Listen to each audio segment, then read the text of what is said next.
ഫ്രയറിനകത്തൊരു puff. Hello, ഇന്ന് നമുക്ക് air ഫ്രയറിനകത്തൊരു egg puffs ഉണ്ടാക്കി നോക്കിയാലോ? ഇതിന് മുമ്പ് ഞാൻ ഉണ്ടാക്കിയിട്ടുണ്ട്, ബട്ട് അന്നൊക്കെ പഫ് പേസ്ട്രി ഷീറ്റ് അത്ര ഓക്കെ അല്ലായിരുന്നു.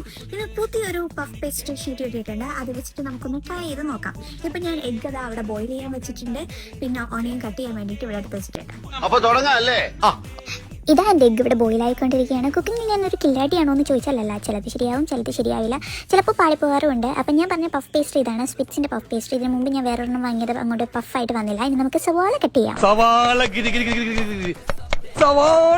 ഈ അരിഞ്ഞെടുത്ത സവാള നിങ്ങൾക്ക് ആവശ്യമുള്ള മസാലയൊക്കെ കൂട്ടി നിങ്ങൾക്ക് ഇഷ്ടപ്പെട്ട ഒരു മസാല റെഡിയാക്കാം. അതിന് മുമ്പായിട്ട് നമ്മുടെ എയർ ഫ്രയർ പ്രീ ഹീറ്റ് ചെയ്യാൻ വെക്കണം. 180 ഡിഗ്രി സെൽഷ്യസിൽ 8 മിനിറ്റാണ് ഞാൻ പ്രീ ഹീറ്റ് ചെയ്യാൻ വെച്ചത്.